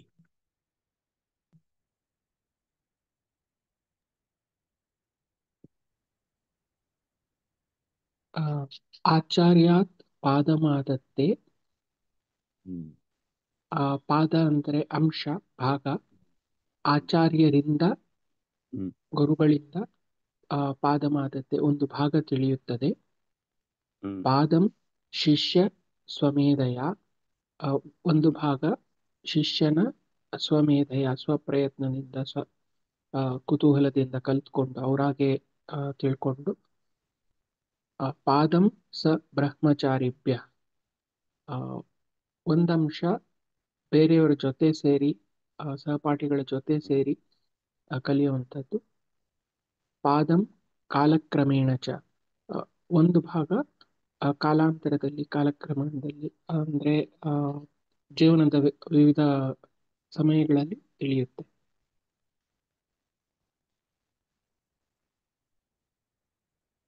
ಆಚಾರ್ಯ ಅನ್ನೋದು ಪಂಚಮಿ ಏಕ, ಪಾದಂ ದ್ವಿತೀಯ ಏಕ, ಆದತ್ತೆ ಅದು ದತ್ತೆ ಅನ್ನೋದು ದಾನಿ ದಾನಿ ಅನ್ನೋ ಧಾತುವಿನ ಲಟ್ ಪ್ರಥಮ, ಆಂಗ್ ಉಪಸರ್ಗ, ಲಟ್ ಪ್ರಥಮ ಏಕ ದತ್ತೆ, ದದಾತೆ ದದತೆ ಅಂತ ರೂಪ ಆಗುತ್ತೆ. ಪಾದಂ ಇದು ಸ್ವಲ್ಪ ಪಠತಿ ಅನ್ನೋದಕ್ಕಿಂತ ಸ್ವಲ್ಪ ಬೇರೆಯಾದ ಧಾತು. ಪಾದಂ ಮತ್ತು ದ್ವಿತೀಯ ಏಕ, ಶಿಷ್ಯ ಪುಲ್ಲಿಂಗ ಪ್ರಥಮ ಏಕ, ಸ್ವಮೇಧಯ ಸ್ವಸ್ಯ ಮೇಧಾ ಸ್ವಮೇಧಾ, ಸ್ವಮೇಧಯ ಲತಯ ರಮಯ ಸೀತಯ ಮೇಧಯ ತೃತೀಯ ಏಕ, ಪಾದಂ ಮತ್ತೆ ದ್ವಿತೀಯ ಏಕ, ಸಬ್ರಹ್ಮಚಾರಿಭ್ಯ ಬ್ರಹ್ಮಚಾರಿಭ್ಯ ಸಹಿತ ಅಂದ್ರೆ ಕೂಡಿಕೊಂಡು ಅಂತ ಅರ್ಥ. ಬ್ರಹ್ಮಚಾರಿಗಳೊಂದಿಗೆ ಕೂಡಿಕೊಂಡು, ಸಬ್ರಹ್ಮಚಾರಿಭ್ಯ ಅವರ ಜೊತೆಗೆ ಸೇರಿಕೊಂಡು, ಆದತ್ತೆ ಚತುರ್ಥಿ ಬಹುವಚನ, ಸಬ್ರಹ್ಮಚಾರಿಭ್ಯ. ಪಾದಂ ದ್ವಿತೀಯ ಏಕ, ಕಾಲಕ್ರಮೇಣ ತೃತೀಯ ಏಕ, ರಾಮೇಣ ಇದ್ದ ಹಾಗೆ ಕಾಲಕ್ರಮೇಣ, ಚ ಅದು ಅವ್ಯಯ. ನೆಕ್ಸ್ಟ್ ಒಂದು ಪ್ರಶ್ನೆ ಇತ್ತು, ಕೇಳ್ಬೋದಾ? ಹೇಳಿ. ಸಬ್ರಹ್ಮಚಾರಿಭ್ಯ ಅಂದ್ರೆ ಸಬ್ರಹ್ಮಚಾರಿಭ್ಯಗೂ ಸಹಪಾಠಿನಕ್ಕೂ ಅಂದ್ರೆ ಕೆಲವು ಕಡೆ ಸಹ ಅಂತ ಬರುತ್ತೆ, ಕೆಲವು ಕಡೆ ಸ ಅಂತ ಮಾತ್ರ ಬರುತ್ತಲ್ಲ, ಅದ್ರದ್ದು ಏನಾದ್ರು ವೈಶಿಷ್ಟ್ಯ ಹೇಳ್ಬೋದಾ ಸಹ ನಿಮ್ಗೆ? ಅನ್ನುವ ಶಬ್ದ ಅದು ತೃತೀಯ ವಿಭಕ್ತಿಯ ಜೊತೆಗಿದ್ದಾಗ ಬರುದು. ಅರ್ಥ ಜೊತೆಗೆ ಅಂತ, ಇದು ಕೂಡಿ ಅಂತ ಅರ್ಥ. ಹೆಚ್ಚು ಕಮ್ಮಿ ಅರ್ಥ ಒಂದೇ ಆಗುತ್ತೆ. ಆದ್ರೆ ಬ್ರಹ್ಮಚಾರಿಗಳೊಂದಿಗೆ ಕೂಡಿಕೊಂಡು ಅನ್ನೋದನ್ನ ಹೇಳುವಾಗ ಬ್ರಹ್ಮ ಅಲ್ಲಿ ಚತುರ್ಥಿ ವಿಭಕ್ತಿಯಿಂದ ಸಬ್ರಹ್ಮಚಾರಿಭ್ಯ ಪಂಚಮಿ, ನಾನು ಚತುರ್ಥಿ ಹೇಳಿದ್ನಲ್ವಾ, ಅದು ಹ್ಮ್. ಪಂಚಮಿ ಆಗ್ಬೇಕು, ನಾನು ತಪ್ಪು ಹೇಳಿದೆ.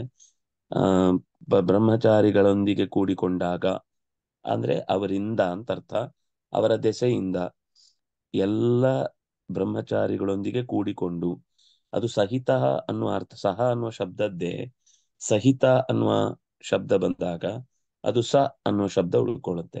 ಸಹ ಅನ್ನೋದು ಪ್ರತ್ಯೇಕ ಅವ್ಯಯ, ಸ ಅನ್ನೋದು ಸಹಿತ ಶಬ್ದದ ಅಬ್ರಿವಿಯೇಷನ್. ಸ ಬ್ರಹ್ಮಚಾರಿಭ್ಯ ಅಂದ್ರೆ ಬ್ರಹ್ಮಚಾರಿಗಳಿಂದ ಕೂಡಿಕೊಂಡ, ಜೊತೆಯಾಗಿರುವ ಬ್ರಹ್ಮಚಾರಿಗಳಿಂದ ಪಾದಂ. So, ಈ ಸಂಧಿಗೂ ಅದಕ್ಕೂ ಸಂಬಂಧ ಇಲ್ಲ ಅಲ್ಲ, ಅಂದ್ರೆ ಇಲ್ಲಿ ಸಂಧಿ ಆಗಿಲ್ಲ, ಇದು ಸಮಾಸ ಆಗಿದೆ. ಅಲ್ಲ, ನಾ ಹೇಳಿದ್ದು ಅದು ಮುಂದೆ ಬಂದಿರೋ ಅಕ್ಷರ ಮೇಲೆ ಡಿಪೆಂಡ್ ಆಗಲ್ಲ ಅಲ್ವಾ, ಅಂದ್ರೆ ಸಹ ಗುಸ ಬರೀ ಯಾವ್ದಕ್ ಬರುತ್ತೆ ಅಂತ. ಇಲ್ಲ, ಇಲ್ಲಿ ಸ ಅನ್ನೋದು ಬ್ರಹ್ಮಚಾರಿ ಶಬ್ದ ಜೊತೆಗೆ ಸೇರಿ ಒಂದೇ ಪದ ಆಗ್ಬಿಟ್ಟಿದೆ. ಸಹ ಅನ್ನೋ ಶಬ್ದ ಇದ್ರೆ ಅದು ಪ್ರತ್ಯೇಕವಾಗಿ ಉಳಿಯುತ್ತೆ. ಇಲ್ಲ, ಅದು ಸಹಪಾಠಿನ ಅಂದ್ರೆ ಅವಾಗ ಒಂದೇ ಅದು ಸರಿ, ಅಲ್ಲಿ ಸಹ ಶಬ್ದವನ್ನೇ ನಾವು ಸೇರಿಸ್ಕೊಂಡಿದ್ವಿ. ಅದು ಅದು ಒಂದು ತರದ ಪದ, ನೀವು ಅದು ಕರೆಕ್ಟೇ. ಸಹ ಪಾಠಿ ಅಂತ ಬಂದಾಗ ಅಲ್ಲಿ ಸಹ ಶಬ್ದವೇ ಸಂಧಿಯಲ್ಲಿ ಸೇರ್ಕೊಂಡಿದೆ. ಇಲ್ಲಿ ಕೂಡಿಕೊಂಡದ್ದು ಅಂತ, ಈಗ ರೋಷೇಣ ಸಹಿತಂ ಸರೋಷಂ, ಅರ್ಥ ಒಂದೇ, ಆದ್ರೆ ಅಕ್ಷರಗಳು ಉಳಿಯುವ ಕ್ರಮ ಬೇರೆ. ಎರಡೂ ಸಮಾಸದಿಂದ ಆದದ್ದು ಹೊರತು ಸಂಧಿಯಿಂದ ಆದದ್ದಲ್ಲ. ಸರಿ, ಓಕೆ, ಥ್ಯಾಂಕ್ ಯು.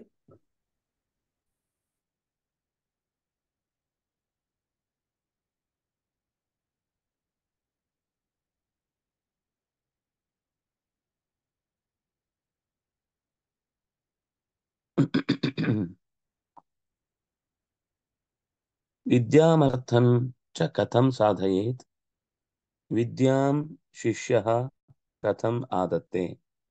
ಇಡೀ ಶ್ಲೋಕ ಬರೆದ್ರೆ ಆಯ್ತು, ಆದರೆ ಪ್ರಶ್ನೆ ಅರ್ಥ ಆಗ್ಬೇಕು. ವಿದ್ಯೆಯನ್ನು ಅರ್ಥವನ್ನು ಹೇಗೆ ಸಂಪಾದಿಸುತ್ತಾನೆ, ವಿದ್ಯೆಯನ್ನ ಶಿಷ್ಯನಾದವನು ಹೇಗೆ ಪಡೆಯುತ್ತಾನೆ, ಅದು 4 ಪಾದವನ್ನೇ ಜೋಡಿಸಿ ಹೇಳಿದ್ರೆ ಆಯ್ತು.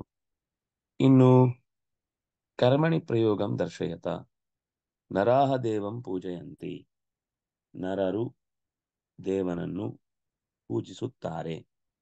ನರಾಹ, ಈ ಕರ್ಮಣಿ ಪ್ರಯೋಗ ಅನ್ನೋದು ಕನ್ನಡದಲ್ಲಿ ಸ್ವಲ್ಪ ವಿಚಿತ್ರವಾಗಿರುತ್ತೆ ನಮಗೆ ಹೇಳಲಿಕ್ಕೆ. ಆದರೆ ವಿಚಿತ್ರ ಅಂತಂದ್ರೆ ಬಳಕೆಯಲ್ಲಿ ವಿಚಿತ್ರ ಆಗುತ್ತೆ, ಅರ್ಥ ಮಾಡ್ಕೊಳ್ಳುವಾಗ ಹಾಗೆ ಓದ್ಕೋಬೇಕು. ಮನುಷ್ಯರು ದೇವನನ್ನು ಪೂಜಿಸುತ್ತಾರೆ, ಮನುಷ್ಯರಿಂದ ದೇವರು ಪೂಜೆಗೊಳಗಾಗುತ್ತಾನೆ, ಪೂಜಿಸಲ್ಪಡುತ್ತಾನೆ ಅಂತ ಅದರ ಕರ್ಮಣಿ ಪ್ರಯೋಗದ ರೂಪ. ನಾನು ಹಣ್ಣನ್ನು ತಿಂದೆನು, ನನ್ನಿಂದ ಹಣ್ಣು ತಿನ್ನಲ್ಪಟ್ಟಿತು. ಹಾಗೆ ಇಲ್ಲಿ ನರಾಹ ಇದ್ದದ್ದು ನರೈಹಿ ಅಂತ ಆಗುತ್ತೆ. ಯಾವುದು ಪ್ರಥಮ ವಿಭಕ್ತಿಯಲ್ಲಿದೆಯೋ ಅದು ತೃತೀಯ ವಿಭಕ್ತಿಗೆ ಹೋಗುತ್ತೆ. ಅಂದ್ರೆ ಕರ್ತೃಪದ ಯಾವುದು ಕಾರ್ಯವನ್ನು ಮಾಡ್ತಾ ಇದೆಯೋ ಆ ಪದ ತೃತೀಯ ವಿಭಕ್ತಿಗೆ ಹೋಗುತ್ತೆ.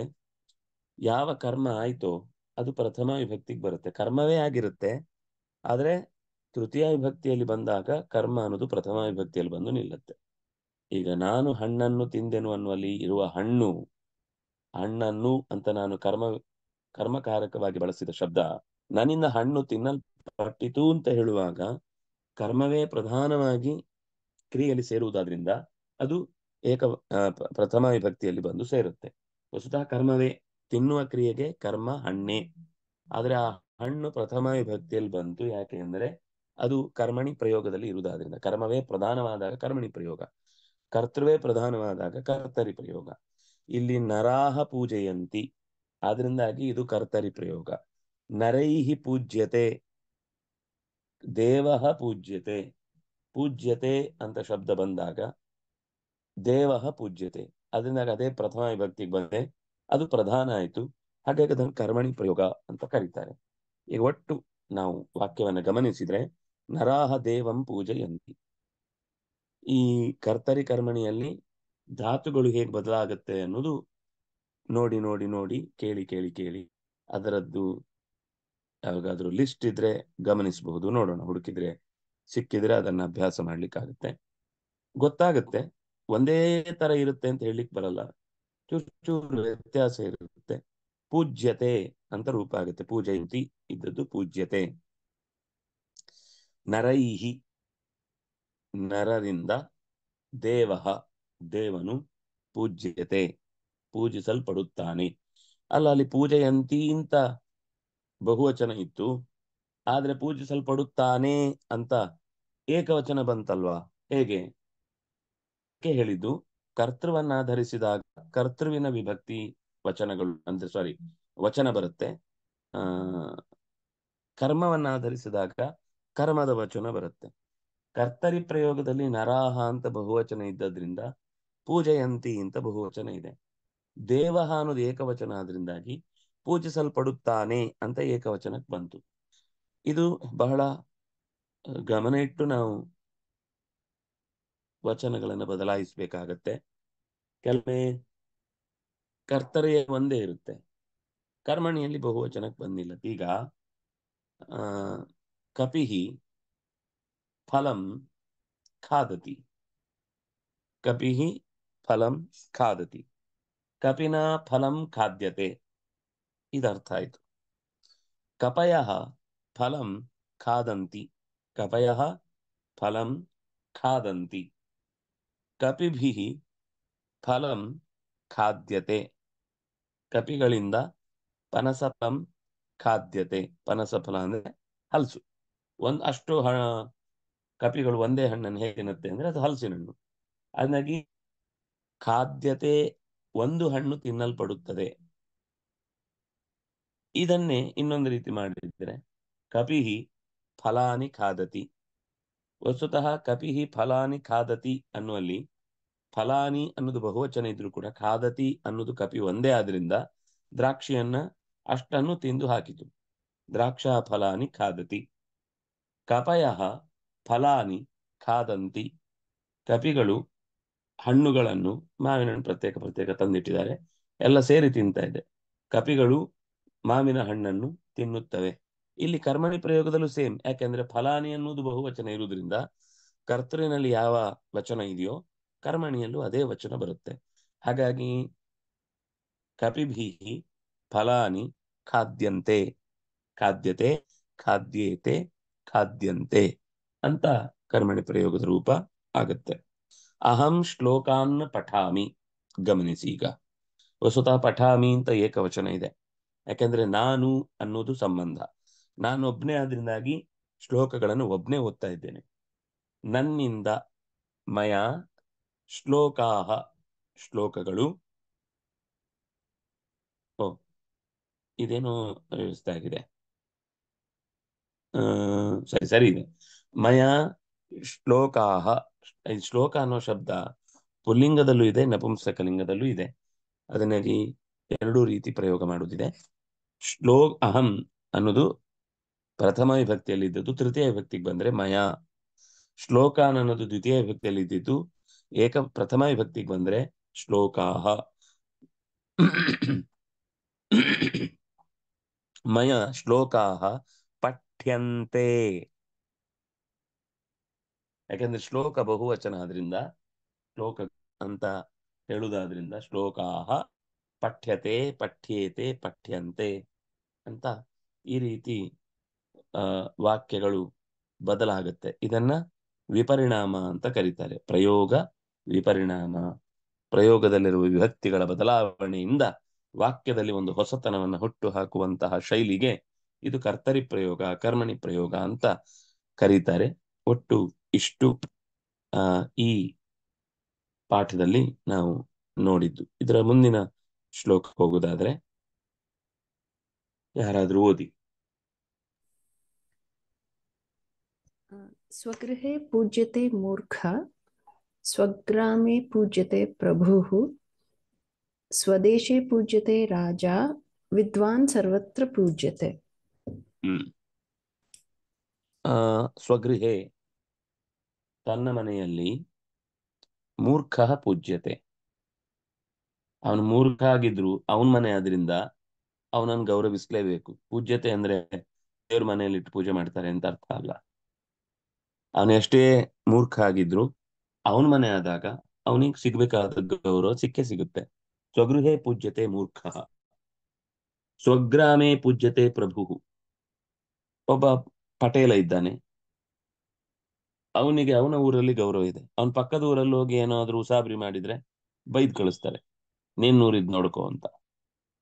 ಆದ್ರಿಂದ ಸ್ವಗ್ರಾಮೇ ಪೂಜ್ಯತೆ ಪ್ರಭು, ಸ್ವಗ್ರಾಮೇ ತನ್ನ ಗ್ರಾಮದಲ್ಲಿ, ಪ್ರಭು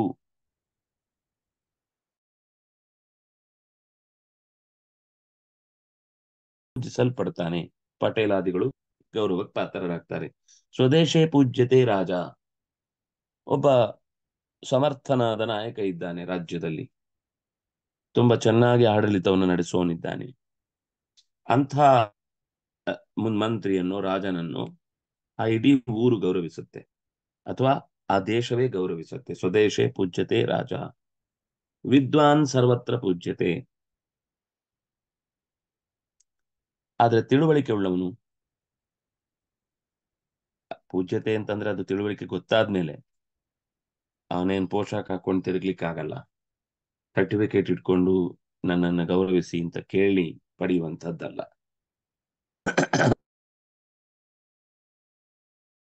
ಬೇಕು ಅಂತ ಅರ್ಥ. ಕೇವಲ ವಿದ್ವಾನ್ ಅಂತ ಬೋರ್ಡ್ ಅಲ್ಲಿ ನಿಮ್ಮ ಹೆಸರೇನು ಕೇಳಿದ್ರೆ ವಿದ್ವಾನ್ ಅಂತಾನೆ ಶುರು ಮಾಡುದು, ಹಾಗೆ ಹೇಳ್ಕೊಂಡು ಉಪಯೋಗ ಇಲ್ಲ.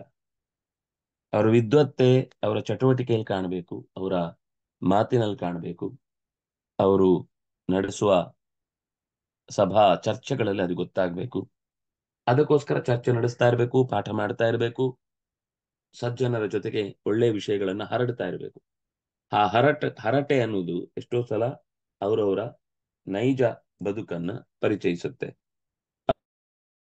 ಅವರು ಅದರಿಂದ ಪ್ರೇರಿತರಾಗಿ ಅವರ ಯಾವುದೋ ಚಟುವಟಿಕೆಯಲ್ಲಿ ಇವರನ್ನು ವಿದ್ವಾಂಸರು ಅಂತ ಗುರುತಿಸಿ ಮಾತನಾಡ್ತಾರೆ. ಹಾಗಾಗಿ ಒಳ್ಳೆಯ ಮಾತುಗಳನ್ನ ಸಂದರ್ಭ ಬಂದಾಗ ಆಡಬೇಕಾದದ್ದು ಒಬ್ಬ ವಿದ್ವಾಂಸನ ಕರ್ತವ್ಯವಾಗಿ, ಅದು ಅವನಿಗೆ ಮರ್ಯಾದೆಯನ್ನು ಕೊಡುವುದಕ್ಕೆ ಬೇಕಿರುವ ವೇದಿಕೆಯಾಗಿ ರೂಪುಗೊಳ್ಳುತ್ತೆ. ಆದ್ರೆ ಎಲ್ಲಿ ಹೋದ್ರು ತಿಳಿದವನು Excuse me, ಪೂಜೆಗೆ 1 minute. ಒಳಪಡ್ತಾನೆ. Excuse me, can I ask a question? Here, Pujyate, what does it actually mean? I have not understood that. ಗೌರವಿಸಲ್ಪಡುತ್ತಾನೆ, ಗೌರವಕ್ಕೆ ಪಾತ್ರನಾಗ್ತಾನೆ, He, ರೆಸ್ಪೆಕ್ಟ್ಫುಲ್ he, ಅಂತ. he is respected, is it? Respected. ಹೌದು ಹೌದು Is that what it means? ಹೌದು Okay, thank you. ಹೌದು. Thank you. Sorry, I interrupted. Okay, thank you. ಇಲ್ಲ ಇಲ್ಲ, correct ಇದೆ. ನಾನು ಅದನ್ನ ಆರಂಭದಲ್ಲಿ ಹೇಳಿದೆ. ಪೂಜ್ಯತೆ ಅಂತಂದ್ರೆ ಪೂಜೆ ಮಾಡುವುದಲ್ಲ, ಅವನನ್ನ ಗೌರವಿಸುವುದು, ರೆಸ್ಪೆಕ್ಟ್ ಮಾಡುವುದು ಅಂತ ಅರ್ಥ. ಇದು Thank 4 ಸ್ತರಗಳಲ್ಲಿ, ಸರಿ ಸರಿ, 4 ಸ್ತರಗಳಲ್ಲಿ ಅವರ ಗೌರವ, ರೆಸ್ಪೆಕ್ಟ್ ಬೆಳೆಯುತ್ತೆ, ಇನ್ಕ್ರೀಸ್ ಆಗ್ತಾ ಹೋಗುತ್ತೆ ಅನ್ನೋದನ್ನ ಹೇಳಿದ್ರು. ಮನೆಯಲ್ಲಿ ನಾನು ಬಹಳ ಪ್ರಭಾವಿ ಅಂತ ಅನ್ನುವ ಕಾರಣಕ್ಕಾಗಿ ನಾನು ಹೊರಗಡೆ ಹೋಗಿ ಆ ದರ್ಪವನ್ನು ತೋರಿಸ್ಬೋದು. ನನ್ನ ವೇದಿಕೆಯಲ್ಲಿ ನಾನು ಚೆನ್ನಾಗಿ ಗೌರವಕ್ಕೆ ಪಾತ್ರನಾಗಿರ್ತೇನೆ. ನಮ್ಗೆ ಅದು ಅಭ್ಯಾಸ ಆಗಿ ಬೇರೆಯವ್ರ ವೇದಿಕೆಯಲ್ಲಿ ನಾವು ಹಾಗೆ ಹೋಗಿ ಮಾತಾಡಿದ್ರೆ ಅವ್ರಿಗೆ ಸಿಟ್ಟು ಬರುತ್ತೆ. ಇವನೇನು ನಮ್ಮ ಗಲ್ಲಿಗೆ ಬಂದು ನಮ್ಗೆ ಆವಾಜ್ ಆಗ್ತಾನೆ ಇವನು ಅಂತ ಅವನು ಗಳಿರ್ತಾರೆ. ಅಲ್ಲಿ ನಾವು ಅವರಿಗೆ ತಕ್ಕಂತೆ ಇರ್ಬೇಕಾಗತ್ತೆ. ಅಂದ್ರೆ ಸ್ವಗ್ರಾಮೇ ಪೂಜ್ಯತೆ ಪ್ರಭು, ಸ್ವದೇಶೇ ಪೂಜ್ಯತೆ ರಾಜ. ರಾಜನು ಅಷ್ಟೇ ತನ್ನ ರಾಜ್ಯದಲ್ಲಿ ಗೌರವಕ್ಕೆ ಪಾತ್ರನಾಗ್ತಾನೆ ಅನ್ನೋದನ್ನ ಪಕ್ಕದ ರಾಜ್ಯಕ್ಕೆ ಹೋಗಿ ಅಲ್ಲಿ ಅಧಿಕಾರ ಚಲಾಯಿಸ್ಲಿಕ್ಕೆ ಹೋದ್ರೆ ಅಲ್ಲಿಯ ರಾಜ ಇವನನ್ನ ಹಿಡಿದು ಹಾಕ್ತಾನೆ, ಅಥವಾ ಇವನ ಮೇಲೆ ಚೀಮಾರಿ ಹಾಕ್ತಾನೆ. ಆದ್ರೆ ವಿದ್ವಾನ್, ಅವನ ತಿಳುವಳಿಕೆ ಇದೆ ಅಂತ ಅನ್ನೋದು ಅಲ್ಲಿ ಅವರಿಗೆ ಕನ್ವಿನ್ಸ್ ಆದ್ರೆ ಅಲ್ಲಿನ ರಾಜರು ಕೂಡ ಅವನಿಗೆ ಮಣೆ ಹಾಕ್ತಾರೆ, ಅವನನ್ನ ಒಳ್ಳೆ ರೀತಿಯಿಂದ ಆಧಾರ ಮಾಡ್ತಾರೆ. ಆದ್ರಿಂದಾಗಿ ಅವನು ಎಲ್ಲಿ ಹೋದರೂ ರೆಸ್ಪೆಕ್ಟ್ ಅನ್ನೋದು ಅವನ ಜೊತೆಗೆ ಅದು ಫಲವಾಗಿ ಸಿಗ್ತಾ ಹೋಗುತ್ತೆ ಅಂತ ಒಟ್ಟು ಈ ಪದ್ಯದ ಸಾರ. ಸ್ವಗೃಹೇ, ಸ್ವಸ್ಯ ಗೃಹಂ ತನ್ನ ಮನೆ, ತಸ್ಮಿನ್ ಸ್ವಗೃಹೇ ತನ್ನ ಮನೆಯಲ್ಲಿ, ಸಪ್ತಮಿ ಏಕವಚನ, ಧನಂ ಧನೇ ಧನಾನಿ, ಧನೇ ಧನಯೋಹೋ ಧನೇಶು, ಸ್ವಗೃಹೇ ಪೂಜ್ಯತೆ. ನಾವು ಹಿಂದೆ ನೋಡಿದ್ವಿ, ಪೂಜ್ಯತೆ, ಪೂಜೆಯಂತಿ ಇದ್ದದ್ದು ಪೂಜ್ಯತೆ, ಪೂಜಿಸಲ್ಪಡುತ್ತಾನೆ. ಸ್ವಜನೈಹಿ ಸ್ವಗೃಹೇ ಮೂರ್ಖಃ ಪೂಜ್ಯತೆ. Why are they using the word murkha in the ಮೂರ್ಖ house? ಅಲ್ಲ ಹಾಗಲ್ಲ, Murkha means fool, isn't it? Why full. is that? ಹಾ ಅಂದ್ರೆ ಅದು ಈ ಒಂಥರ ಏನಂತಾರೆ, ಅವನ ರೆಸ್ಪೆಕ್ಟ್ ಅನ್ನ ಬೇರೆ ಕಡೆ ಇಲ್ಲಿ ಸಿಗುದನ್ನೇ ಬಯಸ್ಲಿಕ್ಕೆ ಹೋದ ಅಂದ್ರೆ ಅವನು ಮೂರ್ಖ ಅಂತ ಅರ್ಥ. ಮೂರ್ಖ ಆಗ್ಬೇಕು ಅಂತಿಲ್ಲ, ಮನೆ ಯಜಮಾನ ಎಲ್ರೂ ಮೂರ್ಖ ಅಂತ ಅರ್ಥ ಅಲ್ಲ. ಮೂರ್ಖನಿಗೂ ಕೂಡ ಮನೇಲಿ ಮಾತ್ರ Okay. ಸಿಗುತ್ತೆ. Even a fool will be respected in his house. That's the meaning, right? Okay, thank you. Correct. ಮೂರ್ಖನಾದ್ರೂ ತನ್ನ ಮನೆಯಲ್ಲಿ ಗೌರವ ಸಿಗುತ್ತೆ ಅವನಿಗೆ. ಅದು ನನಗೆಲ್ಲಾ ಕಡೆ ಸಿಗ್ಬೇಕು ಅವನ ಎಕ್ಸ್ಪೆಕ್ಟ್ ಮಾಡ್ತಾ ಹೋದ ಅಂದ್ರೆ ಆಗ ಅವನು ಇನ್ನೂ ದೊಡ್ಡ ಮೂರ್ಖ ಆಗ್ತಾನೆ. ಅದರಿಂದಾಗಿ ನಮ್ಗೆ ಮನೆಯಲ್ಲಿ ಗೌರವ ಸಿಕ್ತು ಅನ್ನೋದನ್ನ ಹೊರಗಡೆ ಅಪೇಕ್ಷಿಸ್ಲಿಕ್ಕೆ ಹೋದ್ರೆ ಆ ಯಜಮಾನನು ಮೂರ್ಖನಾಗ್ತಾನೆ. ಅವನು ಮೂರ್ಖ ಅಲ್ಲದೆ ಇರ್ಬೋದು, ಆದ್ರೆ ಹೊರಗಡೆಯಲ್ಲಿಯೂ ಕೂಡ ಇದೇ ಗೌರವವನ್ನು ನಾನು ಬಯಸ್ತೇನೆ ಅಂತ ಒಂದು ವೇಳೆ ಅವನು ನಿರೀಕ್ಷೆ ಮಾಡಿದ್ರೆ ಆಗ ಮೂರ್ಖ ಅಂತ ಅನಿಸಿಕೊಳ್ತಾನೆ. ಅಂದಾಗಿ ಮೂರ್ಖನಂತವನಿಗೂ ಸ್ವಗೃಹದಲ್ಲಿ ಗೌರವ ಸಿಗುತ್ತೆ, ಪೂಜ್ಯತೆ, ಪೂಜಿಸಲ್ಪಡುತ್ತಾನೆ. ಇದು ಕರ್ಮಣಿ ಪ್ರಯೋಗ ಲಟ್ ಪ್ರಥಮ ಏಕ. ಮೂರ್ಖ ಪುಲ್ಲಿಂಗ ಪ್ರಥಮ, ಪುಲ್ಲಿಂಗ ಪ್ರಥಮ ಏಕ. ಸ್ವಗ್ರಾಮೆ, ಸ್ವಸ್ಯ ಗ್ರಾಮಃ ಸ್ವಗ್ರಾಮಃ, ತಸ್ಮಿನ್ ಸ್ವಗ್ರಾಮೆ, ತನ್ನ ಮನೆ, ತನ್ನ ಮನೆಯಲ್ಲಿ, ಎಲ್ಲಿ ಅಂತ ಬಂದದ್ರಿಂದ ಸಪ್ತಮಿ ಏಕವಚನ. ಪೂಜ್ಯತೆ ಸೇಮ್, ಲಟ್ ಪ್ರಥಮ ಏಕ, ಪೂಜ್ಯತೆ ಪೂಜ್ಯತೆ ಪೂಜ್ಯಂತೆ. ಪ್ರಭು ಉಕಾರ ಅಂತ ಪುಲ್ಲಿಂಗ ಪ್ರಥಮ ಏಕ, ಗುರುಹು ಶಬ್ದದ ಹಾಗೆ ಪ್ರಭು ಪ್ರಭು ಪ್ರಭವಃ. ನೆಕ್ಸ್ಟ್ ಸ್ವದೇಶೆ, ಸ್ವಸ್ಯ ದೇಶಃ ಸ್ವದೇಶಃ, ತಸ್ಮಿನ್ ಸ್ವದೇಶೆ. ಪೂಜ್ಯತೆ ರಾಜ, ಪೂಜ್ಯತೆ ರಾಜ. ಇದು ನೋಡ್ಲಿಕ್ಕೆ ಲತಾ ಶಬ್ದದ ಹಾಗೆ ಕಾಣುತ್ತೆ, ಆದ್ರೆ ರಾಜ ಶಬ್ದ ಅದು ಲತಾ ಶಬ್ದದ ಹಾಗೆ ನಡೆಯುವುದಿಲ್ಲ. ಅದರಿಂದ ಅದರ ವ್ಯತ್ಯಾಸ ಆಮೇಲೆ ಗೊತ್ತಾಗುತ್ತೆ. ರಾಜ, ರಾಜಾನೋ, ರಾಜಾನಃ. ಇದು ನೀವು ಫಸ್ಟ್ ಟೈಮ್ ರಾಜ ಶಬ್ದ ಕೇಳಿದ್ರೆ, ನೀವು ಲತಾ ಶಬ್ದ ಈಗ ಕೇಳಿ ಅಭ್ಯಾಸ ಆಗಿದ್ರೆ ನೀವು ರಾಜ, ರಾಜೇ, ರಾಜಾಹ ಅಂತಾನೆ ನಡೆಸ್ತೀರಿ. ಅದಕ್ಕೆ ಹೇಳಿದ್ದು ಕಿವಿಗೆ ಕೇಳಿಯೂ ಸಂಸ್ಕಾರ ಬರಬೇಕು ಅಂದ್ರೆ ನಾವು ಒಂಚೂರು ಓದುದು ಕೇಳುವುದು ಎರಡನ್ನೂ ಮತ್ತೆ ಮತ್ತೆ ಮಾಡ್ತಾ ಇದ್ರೆ ಸುಲಭ ಆಗುತ್ತೆ. ಯಾವಾಗ ರನ್ನಿಂಗ್ ಪೊಸಿಷನ್ ಅಲ್ಲಿ ಇರುತ್ತೆ ಒಂದು ಕಾರ್ಯಭಾರ, ಅದು ಬೇಗ ಹೊಸ ಹೊಸ ಎಕ್ಸ್ಪೀರಿಯನ್ಸ್ಗಳ ಜೊತೆಗೆ ಹೆಚ್ಚು ವಿಷಯಗಳನ್ನ ಗ್ರಹಿಸ್ತಾ ಹೋಗುತ್ತೆ. ಯಾವಾಗ ನಾವು ಒಂದ್ ಕಡೆ ಸ್ಟ್ರಕ್ ಆಗ್ತೇವೆ, ಮತ್ತೆ ಮುಂದಿನ ವಾರನೇ ಈ ಪುಸ್ತಕ ಬಿಡಿಸುದು ಅಂತ ಆಗ್ತೇವೆ, ಆವಾಗ ಅಲ್ಲಿಗೆ ನಿಂತಿರುತ್ತೆ, ಅದು ಮುಂದೆ ಹೋಗೇ ಇರುವುದಿಲ್ಲ. ನಾವು ಅಲ್ಲೇ ನಿಂತು ಬಿಟ್ಟಿರ್ತೇವೆ, ಮುಂದೆ ಹೋಗ್ಲಿಕ್ಕೆ ಆಗುದೇ ಇಲ್ಲ. ನಾ ಯಾಕೆ ಹೇಳದೆ ಅಂದ್ರೆ, ಮಧ್ಯದಲ್ಲಿ ಪಾಠ ಇಲ್ಲ ಅಂತ ನಾವು ನಮ್ಮ ಅಧ್ಯಯನಕ್ಕೆ ಗ್ಯಾಪ್ ಕೊಡಬಾರದು. ಹೊಸ್ತು ಕಲೀಲಿಕ್ಕೆ ಈ ಒಂದು ವಾರ ಎಂಥ ಒಳ್ಳೆ ಅವಕಾಶ. ಆ ಒಂದು ದಿನದಲ್ಲಿ ಏನು ಪಾಠ ಆಗಿದೆ ಅದನ್ನು ಒಂದು ವಾರ ಅಭ್ಯಾಸ ಮಾಡಿದ್ರೆ ನಾವು ಪಾಠಗಳ ಈ ಪುಟಗಳನ್ನು ಮುಗಿಸುವಷ್ಟರಲ್ಲಿ ನಿಜವಾಗ್ಲೂ ನಮಗೆ ಅಷ್ಟರಲ್ಲಿ ಎಷ್ಟೆಷ್ಟೋ ವಿಷಯಗಳ ಜೊತೆಗೆ ವಾಕ್ಯ ಪ್ರಯೋಗದ ಧೈರ್ಯವನ್ನು ಸಂಪಾದಿಸಲಿಕ್ಕಾಗತ್ತೆ. ಹಾಗಾಗಿ ರಾಜ ಅದು ನಕಾರಾಂತವಾದ ಶಬ್ದ. ರಾಜ, ರಾಜಾನೌ, ರಾಜಾನಃ, ರಾಜಾನಂ, ರಾಜಾನೌ, ರಾಜ್ಞಃ. ಹಿಂದೆ ನಾವು ಹೆಚ್ಚು ಕಮ್ಮಿ ನೋಡಿದ್ದು ಎಲ್ಲ ಸಾಮಾನ್ಯ ಸರಳವಾದ ಪದಗಳು. ಈಗ ಇದು ವ್ಯಂಜನಾಕ್ಷರದಿಂದ ಕೂಡಿದ ಪದಗಳಾದಾಗ ಹೇಗೆ ಅನ್ನೋದಕ್ಕೆ ಈ ರಾಜನ್ ಶಬ್ದ ಬಂತು. ರಾಜ, ರಾಜಾನೋ, ರಾಜಾನಃ, ರಾಜಾನಂ, ರಾಜಾನೋ, ರಾಜ್ಞಃ. ಪುಲ್ಲಿಂಗ ಪ್ರಥಮ ಏಕ. ವಿದ್ವಾನ್ ಸರ್ವತ್ರ ಪೂಜ್ಯತೆ. ವಿದ್ವಾನ್ ಇದು ಮತ್ತೊಂದು ರೀತಿಯ ಶಬ್ದ. ರಾಜ ಶಬ್ದದ ವ್ಯವಸ್ಥೆಗಿಂತ ಇನ್ನೂ ಬೇರೆಯಾದ್ದು. ಒಮ್ಮೆ ಗೊತ್ತಾದ್ರೆ ಇಂಥ ಸಾವಿರಾರು ಶಬ್ದಗಳಿವೆ. ವಿದ್ವಾನ್, ವಿದ್ವಾಂಸೌ, ವಿದ್ವಾಂಸಃ, ವಿದ್ವಾಂಸಂ, ವಿದ್ವಾಂಸೋ, ವಿದುಷಃ ಅಂತ ರೂಪ ಆಗುತ್ತೆ. ವಿದ್ವಾನ್ ಸರ್ವತ್ರ ಪೂಜ್ಯತೆ.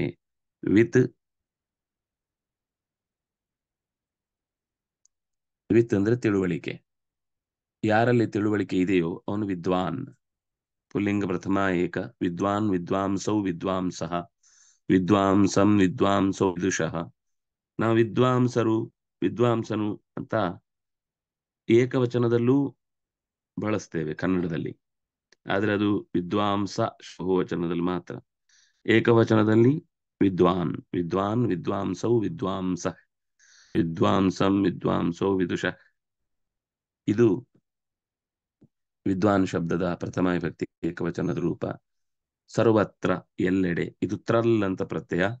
ಇದು ಅವ್ಯಯ ಆಗತ್ತೆ ತ್ರ ಅನ್ನೋ ಶಬ್ದದ ಜೊತೆಗೆ ಯಾವುದೇ ಪದ ಬಂದಾಗ. ಪೂಜ್ಯತೆ ಲಟ್ ಪ್ರಥಮ ಏಕ. ಇಷ್ಟು ನಾವು ಇವತ್ತು ನೋಡಿದ ಸಂಗತಿ. ಮತ್ತೆ ಮುಂದಿನ ಶನಿವಾರದ ಹೊತ್ತಿಗೆ ಇನ್ನಷ್ಟು ಪಾಠಗಳ ವೈಶಿಷ್ಟ್ಯಗಳನ್ನ ಹೊತ್ತು ಅಭ್ಯಾಸ ಮಾಡೋಣ ಅಂತ ಹೇಳ್ತಾ ಶ್ರೀ ಹರಿಪ್ರಿಯತಾ ಶ್ರೀಕೃಷ್ಣ ಅರ್ಪಣ. ಒಂದೇ ಒಂದು ಪ್ರಶ್ನೆ, ವಿದ್ವಾನ್ ಅಂದ್ರೆ ವತು ಪ್ರತ್ಯಯನ? ಹೌದು, ಒತು ಪ್ರತ್ಯಯ. ಕೆಲವು ಕಡೆ ಮತುಪ್ ಬರುತ್ತೆ, ಕೆಲವು ಕಡೆ ಒತುಪ್ ಬರುತ್ತೆ. ಮತುಪ್ ಬಂದಾಗ ಮಾನ್ ಆಗುತ್ತೆ, ಒತುಪ್ ಬಂದಾಗ ವಾನ್ ಆಗುತ್ತೆ.